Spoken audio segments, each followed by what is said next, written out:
good morning. Welcome again back to the Don Bullock Chevrolet Morning Show here, and this is our Meet the Candidates segment. We have Reverend James Gailliard in the house to talk. Welcome this morning. Thank you very much. Good to be here. Good to have you. And you're a candidate running for House seat number 25. Yep. And this is your second run at running for this, second attempt. So let's talk a little bit. We want to introduce you to our viewers and so forth, and then kind of talk about your campaign and your platform. Sure. So first off, who is Reverend James Gailliard? Well, I've been in the community 13 years. Started a church with 14 people, the largest church east of Raleigh now, and our whole platform has been around human, economic, and community development. Right. You know, how do we make the community different and better? And so my mom's Irish, my dad's African American, I'm biracial. I'm just kind of naturally a moderate, down the middle kind of guy. That's just how I'm wired, it's how I was raised, it's how I think. Grew up in a very, very poor community in North Philadelphia. And as a result of that, I just got to see the value of education. Right. So that's really my major passion. How I got even involved in 2016 was over an education issue. And so I'm just really a guy that believes that there's a way to legislate in the best interest of as many people as possible. And I just want to see everybody, man, get a shot at living out that whole issue of life, liberty, the reward of the fruit of their labor and the pursuit of happiness. I mean, if we can find a way for as many people in the state to experience that, that's really what I'm advocating for. All right, so let's get into that a little bit. And I want to talk first about the gamesmanship of politics. And the first time around, I think you were kind of learning about what that's all about. I think this time around, you're applying what you've learned. Kind of talk about how your campaign's been going. Yeah, well, it's a very different race this time because the district has been redrawn. Right. You know, so that's one huge difference. I mean, just the way the district was drawn in 16. You know, I think Jesus incarnate may not have been able to win it. So, you know, so it was good for me to kind of get my feet wet.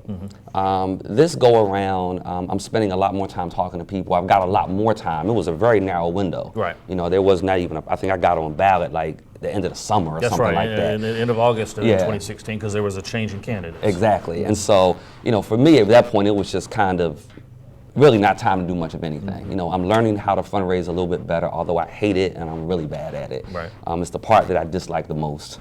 I'm learning the issues. I have a very good policy writer, a young lady with a PhD in public policy, and so helping me craft my policies, meeting people, you know, is really what I've been spending the bulk of my time doing, very, very grassroots, because, and Clint, this is not a popular statement to make, but it's just, I'm a very transparent guy. I'm running my campaign like I basically grew my church. And that is just touching people, man. Right. Getting where people are. I'm still the pastor of a 3,400 member church that stands at the door on Sunday morning and shakes hands and says, I'm glad you're in church. You know, and so that's just who I am. You know, I've been in barbershops and beauty salons and eyebrow places and the farmer's market, and you know, I was just in Spring Hope. Yeah, there's a good one in downtown Rocky Mount. And so, but I want to touch people where they're at. You know, the wealthiest people, the poorest people, whether it's the country club crew or whether it's South Rocky Mount Gym. That's really what I spend my time doing. I cut some commercials, but I'm not spending a tremendous amount of time and a tremendous amount of energy on that. The two things I've done to grow the church is what I'm doing to try to build a campaign. Touch people and educate people. Okay. And so that's kind of what my issues have been so far. So let's talk about some of your policies and issues, and I'll start off with, as you're talking to people, what are you hearing as what people want from a North Carolina House representative? Yeah, it's a great question, because I think that's really the starting point. And so I'll say two things about that. The number one thing I'm hearing is that people are sick of the division and the polarization. That's the number one thing I hear of any group of people. It doesn't matter if they're wealthy, it does not matter. Right. People are like... We opened a show up about it, so there you go. So they're just like sick of it. So that's the number one thing I'm hearing. People just want to figure out a way for us to create some unity in our community, around our state, and around our country. So that's number one. The second thing I'm spending my time doing is I'm talking to stakeholders. And so I start at a neutral place. Right. It doesn't matter. So let's say it's education. I'm kind of neutral, and then I talk to the school board. I talk to the school superintendents. I'm talking to the students, and then out of that, crafting what I think I'm hearing from them in terms of what a policy position should be. The things people are most concerned about, in my opinion, are honesty, our ability to have nonpartisan races in a community, and making sure that we're really properly funding and advocating for our children as it relates to education. Those are the things I hear across the board. There's some other concerns that leak out, but for me, Clint, the means never justifies the end. Okay. And I think more than anything else, that's what I'm hearing from people. We don't want a win at any cost. Right. We want to have a level of integrity as we kind of legislate, and that's what people are saying. Okay. So as you're going into the General Assembly, this is more, again, this is statewide. This is not necessarily just local, but you're certainly representing local interests. Sure. You know, the Twin Counties especially, but you're representing more of a Nash County perspective here. Right. You know, our local interests aren't necessarily the same as the state interests. How do you balance the two in terms of trying to be a legislator? Yeah, it's a great question. And this race does have statewide implications, right? I mean, because you know, Democrats gain a few seats and the supermajority is broken, that affects people in Charlotte. And right. I was just back in Asheville, people in Asheville and all over the state. So it does have statewide implications. And there is a difference between our rural and our urban divide. Right. I mean, that's real. And so for me, more than anything, I want to represent what happens in Eastern North Carolina in our rural communities. It's not that I'm disinterested in Raleigh and Wake County right. and Mecklenburg County, but my children and grandchildren go to school here. You know, my son is at Nash Community College. My daughter's at Chapel Hill. You know, my grandkids are in Nash Rocky Mount Public Schools. My 85-year-old mama go to the doctor here. You know, so I'm interested in what happens locally. And the things that I'm interested in is how do we, and what I'm most concerned about, I think we have the ability to attract jobs. I'm concerned that we don't have the human capital to fill those positions. And I don't think people are being honest about that lack of human capital. Well, and that leads into one. I've got kind of three questions I want to ask you Okay. this morning, and that leads into one of them. There's a momentum out there in terms of in human capital, in terms of whether it's ban the box, whether it's you know, changing how we do employment rules and guidelines and so forth. And also, you know, we have a lot of folks in this community who are unskilled. It's not that we don't have the force, Right. but we don't necessarily have the skills in our existing populace. Right. How do you balance that out between, you know, what the government can tell people to do versus what business may need to do? Well, you know, I think it's one of the advantages I bring to the campaign. You know, oftentimes we don't see church as a business. Trust me, my $10,000 Blue Cross bill tells me it's a business, right? It's very much a business. Right. You know, my $1 million payroll, it's a business. Like, we have 31 employees. I really think the answer is creating coalitions that are not government-based. I think it's around faith communities, not-for-profits, social service delivery, corporations, organizations like what Norris Tolson does and what David Farris does at the Chamber, working collaboratively, and then taking their idea and then bring it to the legislature and saying, now this is the little piece that we're missing. It could be a legislative issue, it could be a practical issue in terms of, you know, I'll give you an example. When money got moved from the Rural Center to the North Carolina Department of Commerce, and this hit me personally, where there was funding available in terms of incentives for building reuse, Right. provided the building reuse created jobs. That was the stipulation. So Commerce was like, you're gonna reuse a building, but it's gonna start jobs, we can kind of help you a little Right. bit. You know, some years back, that got moved to say, well, if a not-for-profit is the one doing the building reuse and starting the jobs, we can't help them, right? So that money got taken from the Rural Center Right. and given to Commerce for businesses.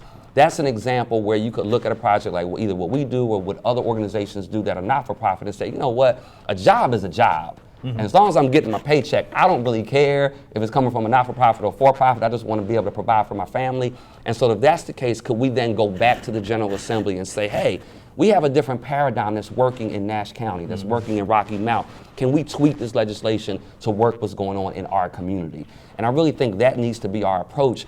One of our huge issues is how we deal with inmates and felons. Right. That lowest tier of people that don't have the skills, and I'm talking about soft skills sometimes. I mean, waking up, work ethic, not Right. stealing from the company. Right. I mean, all that kind of stuff that we just don't want to talk about. Not It's pulling real. some from the till and stuff like that. Exactly. Yeah. You know, one for you, one for me kind of thing, right? We have to develop, I mean, being able to have a clean urine. I talk about trying to be, and I say pee clean. You got to be able to pee clean. Hey, you got to pee clean, man. And so government is not going to help us pee clean. It's Right. just, period, right? In order to be clean, we need the United Way and Peacemakers and Word Tabernacle Church and Impact Center, Reach Center working together. And I think we've got to create those community coalitions and then go to the government and say this is what's needed, as opposed to sitting back waiting and saying y'all fix our problems for us. So as a legislator, how are you going to be part of that if you're back at the big house in Raleigh? Yeah, I think it's a both-and proposition.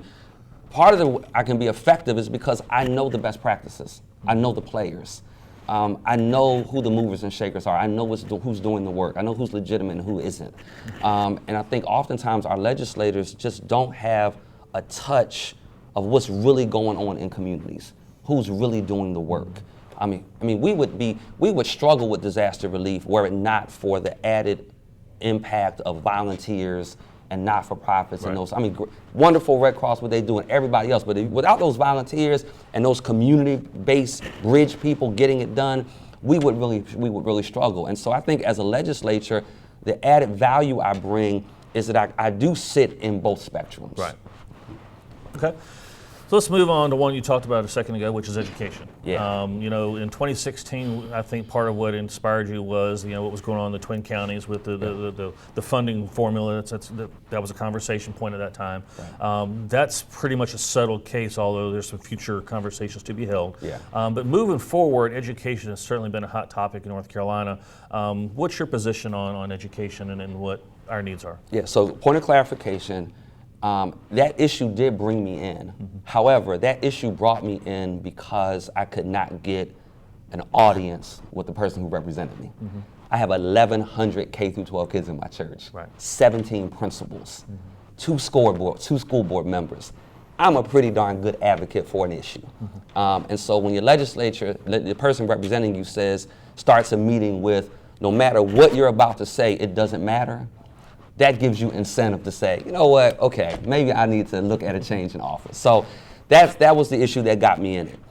The issue for education for me is the paramount issue. People disagree. I was asked a question by a reporter recently, what's your solution to crime and poverty in Rocky Mount? My answer was education. Right. It's a pipeline. So when people, I don't believe we have the crime and poverty issue that people think we have. I mean, not poverty is the crime issue. We have an education and poverty issue. And education and poverty is the pipeline to crime. So the way I stop the crime is to increase education. So for me, it looks like a couple of things. I still think we need to change funding formulas. The fact that county money and federal money and Title I grants and all that stuff are on different pay schedules and time frames. How in the world do you manage a budget like that? But as a legislator, you can't manage what the local schools are doing or what the federal government's going to do. You can only manage what the state would be able to do. But you can align what the state is doing with what the county is doing. We don't have to work opposite of one another and against each other. Okay. And so I think we've got to look at a different funding mechanism in terms of the formula. I think we've got to find a way to provide support services. I don't know, you're a little younger than me, Clint, but when I was in school, we had nurses, we had counselors, we even had a probation officer. So you missed 2-3 days of school, somebody was ringing your mama's doorbell.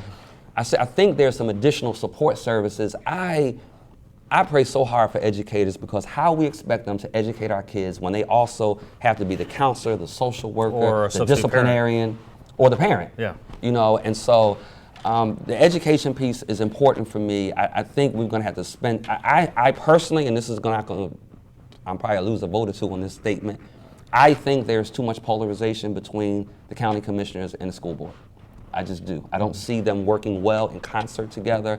I don't know how I fix that as a legislature other than just calling it out. Right. At the end of the day, we've got to do what's in the best interest of kids, and we've got to put everybody else's interests aside. Kids number one. Okay. So on that line, do you think there needs to be an increase in funding for education?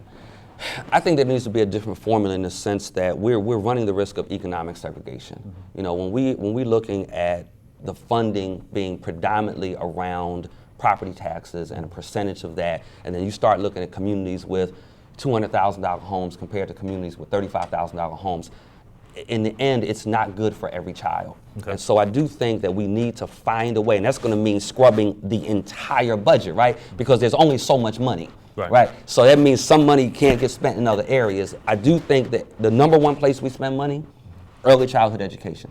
The fact that Nash County has 28% access to 28% access to less Head Start programs than the rest of the state is unacceptable. Every child has to get off to a good start.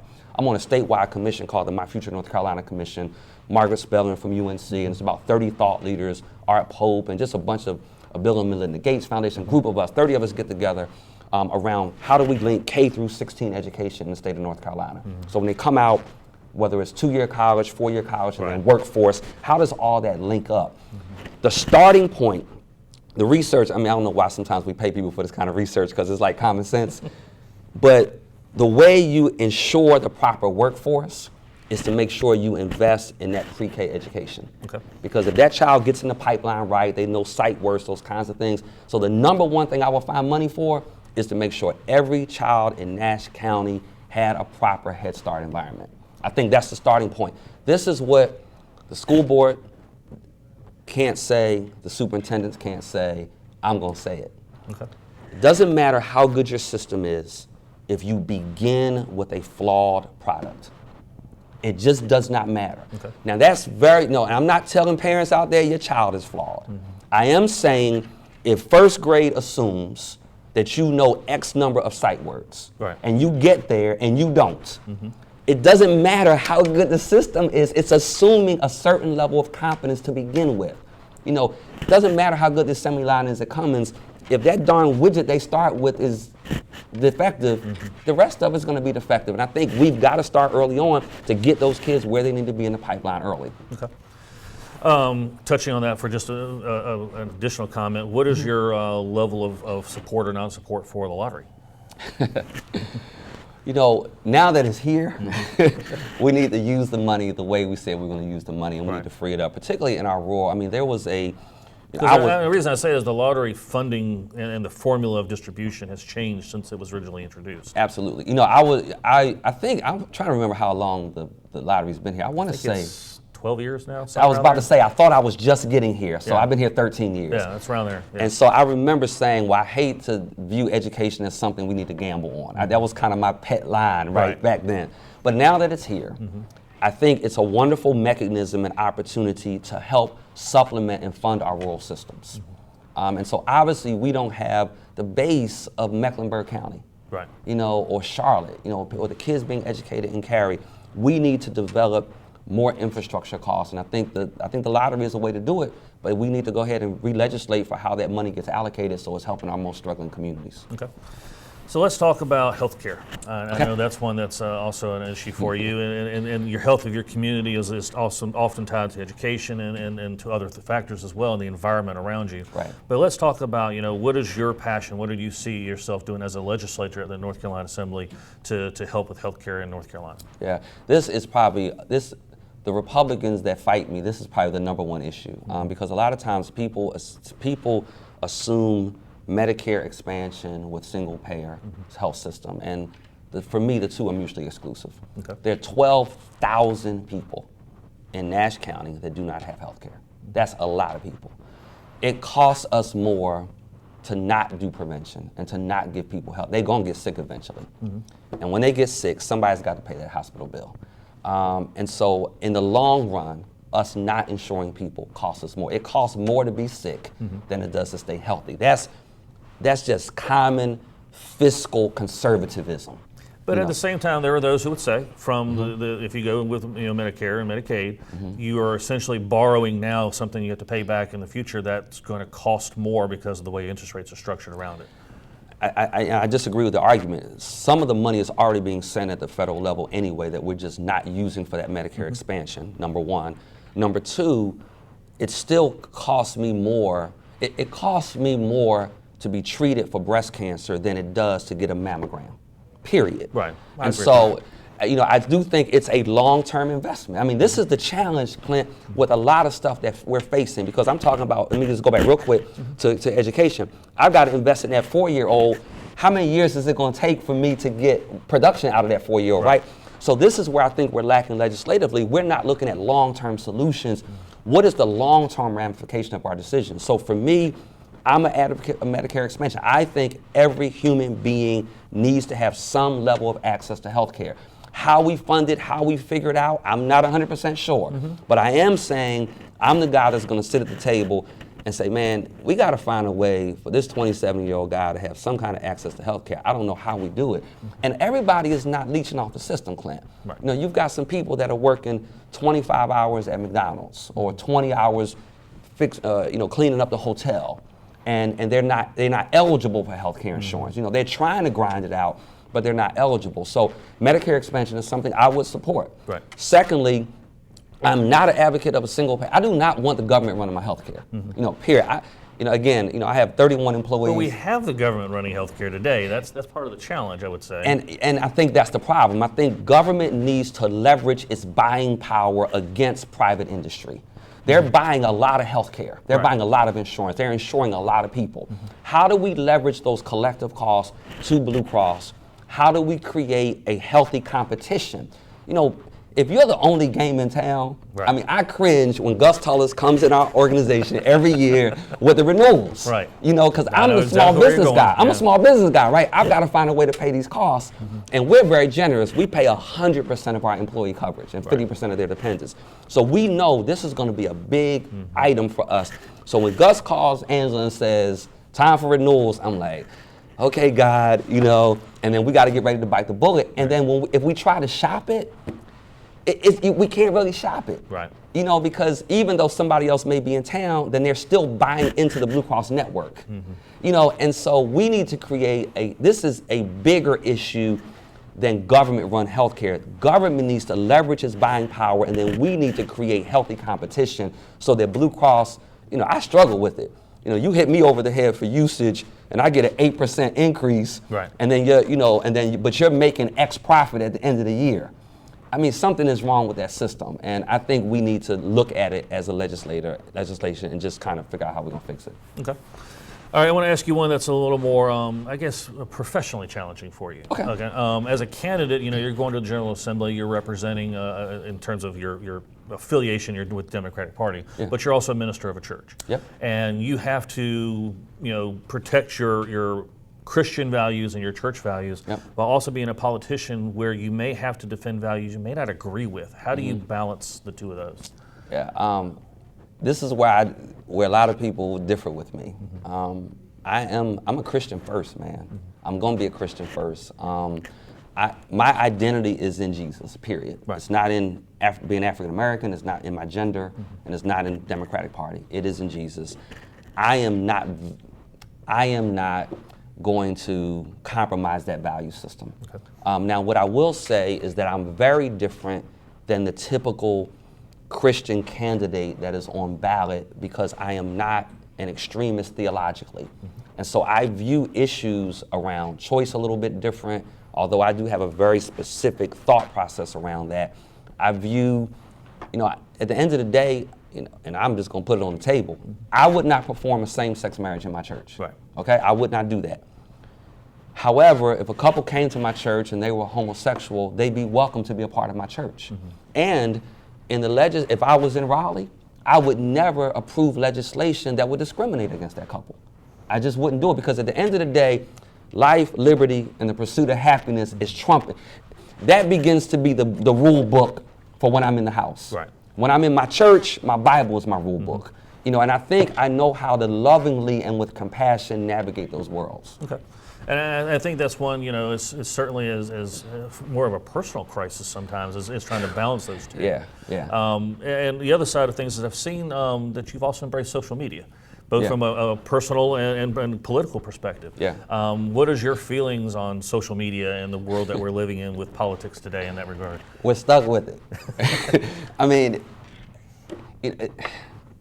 what are you going to do, man? It's here. Right? It's my larger base. You know, I can get to thousands of people in a matter of hours. It's a communication tool. It really is. It's a difficult one, you know, because for as much positive stuff as I come in, you know, I'll get that negative slant on something. You know, how can you be a minister and kill babies, or how, you know, without even asking me my policy position. They just assume if you have that D label on you, then you're automatically the boogeyman, without giving you an opportunity to kind of explain, you know, what your real policies are. And I'm not your typical Democratic candidate. I'm just not. I'm very, very moderate. Some people have accused me of running too purple of a campaign. But that's legitimately who I am as an individual. And so social media, A, is cheap. B, it touches a boatload of people. It gives me a little bit of an ability to kind of see what the pulse is really quickly. And so it's something I'm stuck with. We're dealing with it as a church. I'd rather not be stuck with it. I like the world better. Listen, I have less people that walk in the doors of my church now simply because we call them bedside Baptists, because they can lay in their bed with the computer, hit the button, see the high definition, give, and do everything. I don't have to leave my bed. So I would much rather not have it, but since we've got it, I think we've got to use it. I will give Facebook credit that they had a whole list of authorization process that you had to go through to get your political stuff up. And so I appreciated that process they have now. But it's just the world we live in. Well, and there's a vast difference between what you see on Facebook and what you see on Twitter these days. It is. Twitter moves quickly, so you see a post and it's gone. Where Facebook things tend to linger, and you can expound a little bit on what your thoughts are. But Twitter is also more engaged. Things tend to go more personal, one-on-one in Twitter versus where in Facebook it seems it's more of a broader audience. How do you monitor and manage the two? I'm not the best at it. I'm trying. It's almost a full-time job, man. Because for me, I'm adding Instagram, and my Facebook, my Twitter, and my Instagram people, they don't always intersect.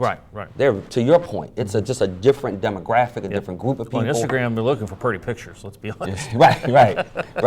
Well, it's funny. My daughters and I were in Asheville, and they said, Dad, I took a picture and I was gonna post it on Instagram, and I never knew this existed. They said, Dad, that picture's not Instagram worthy. So it has to have a certain look to it and all that, So you're right, it's a lot of work. And so for me, I really want to inform people. I want to challenge the assumptions. I want to push stuff out to say, guys, listen, put aside identity politics, whether it's Democrat or Republican, black, white, conservative, liberal, put all that aside for a minute.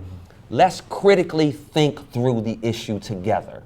That is really how I'm trying to use social media. And I believe if we educate people on the issues, then they're going to be more engaged. I hope we have an unbelievably high turnout election.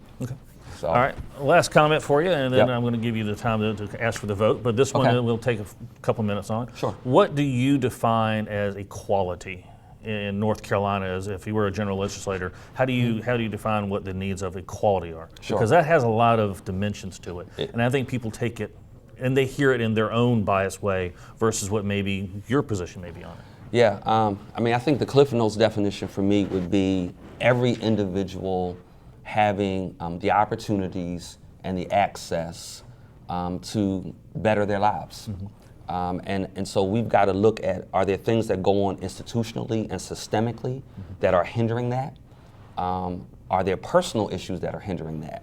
And so for me, giving every individual the opportunity to advance their life. I know that's a super simple definition, but to the point that I raised earlier on around education, if a child happens to be raised, in a very poor community, they should not be deliberately and intentionally disadvantaged against a child that was raised in a wealthy community. That poor child should have an opportunity to have a microscope in their chemistry lab or biology lab, to have some of the same experiences that other children have in wealthier environments. So how do you get there, I guess, is my question, because sometimes the child may come from a impoverished community, but the community around them is also impoverished, so the resources and access are also limited. How do you get them the opportunities that they don't necessarily have natively? I think we need to do as much of creation of opportunities within communities as possible. I'm a huge advocate on ingrown growth and development. As opposed to busting a kid, out to Red Oak from South Rocky Mount, I'd much rather develop the infrastructure in South Rocky Mount. So I think we've got to look at ways to develop infrastructure. One of the things I've been talking to school boards and school superintendents about, and I think it's maybe going on in Edgecombe County, is creating private endowments to supplement public schools in poorer communities. So how do we create a trust or an endowment for Nash Rocky Mount Public Schools that when we establish the trust, we specifically say this trust is going to be used to help supplement the infrastructure of the 20% of our poorest schools. And then we go to foundations that are now writing a check for this program or that program and say, hey, listen, instead of writing the check to fund this year, fund the fund. fund the trust, Right. so that we have perpetuity for the next 25 years. So I think that's one of the mechanisms that we could try. All right, and last, well, and it popped in my head because it's connected to this as well, Yeah. is internet access. Yeah, broadband, yeah. Broadband in rural, especially North Carolina, and it's not just in East North Carolina, it's all over different parts of the state, but in rural communities, broadband has been a challenge. Yep. As a legislator, what do you think your influence can be on that? Man, the last number I saw, Clint, I think it was 16% of Nash County did not have broadband access. I think this is something that we've got to go ahead and fund to make sure that there's broadband access. That's an equality issue. You know, That's why I brought it up. Yeah, it's a great point, and it's a great connecting point. You give a child an iPad, he goes home to Pine Tops. Give another child an iPad, he goes home to Nashville. It's not equality. Right. You know, because when that kid gets to Pine Tops, I don't have access to pull up. And now, I mean, you know this from, you know, our daughters being at Chapel Hill, and when my daughter experienced at early college, a boatload, man, of these textbooks are now electronic. There aren't any books anymore. It's all online. Right. And so how do these kids really have a fair shot without it? So I think as a General Assembly, we've got to sit down, look at this issue, find out what is limiting us from having those accesses, and we have to across the board, not just in Nash County. Well, e-learning is now education. There used to be a division between, you know, in classroom and e-learning. Now it's very blended. That's exactly right. That's exactly. I mean, I know even the people at my church at Nash Community College. I'm amazed how many of their classes are online. You know, I mean, you might be able to get a whole degree practically now without even having to really sit in a classroom for the most part. You can I mean, pretty close. I think you get about 75% of it online, where you still have to have about last 25% in person to some degree, but it's getting there. Yeah. Access is something we don't like to talk about, but we need to talk about. It doesn't matter how good the education is if I can't get to it. Right. So that's also the case why broadband is so important. It gives people access to the education. This is a possibility for telemedicine. I don't know a boatload about it, but I do know attracting a doctor in the middle of Pine Tops is difficult compared to attracting one to Cary. Right. So maybe the way I bridge that gap is with some kind of telemedicine kind of environment, right? That won't happen without broadband. So I think it touches education, healthcare, job skill development, and so I think it's a long-term investment for us that is going to pay off in the end. All right. Well, James, we appreciate you coming in this morning and taking our questions and so forth. I will give you a minute here to ask for the vote from our viewers, and then I'll remind people when the voting days are. Yeah, absolutely. I'm James Gailliard, and Clint, thanks for having me here today.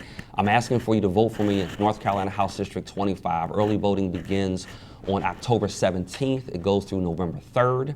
And then general election day is November 6th. I'm a pastor in the community. I've spent 13 years with human, economic, and community development.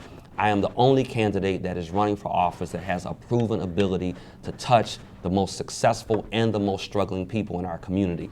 At the end of the day, I've spent 13 years building a reputation that there are very, very few people that don't know the name, don't know the work, don't know our effort to try to make everybody in North Carolina and put them in a better place. And so I believe in an inclusive, holistic, touching as many people as possible platform. And again, I'm asking for your vote. You can reach me at james@jamesgailliard.com. That's a really long, complicated last name, GAILLIARD.com. Or if you Google James Gailliard, I'll pop up everywhere, Facebook, Instagram, Twitter. So again, I hope you'll vote for me. I'm happy to answer your questions and engage any concerns you have around my platform. All right. Well, James, we appreciate you coming in. Thank you, sir. Good luck to you. Thank you very much. All right, we'll be right back with our next look at the weather and our next candidate, Farmer Butterfield. We'll be right back.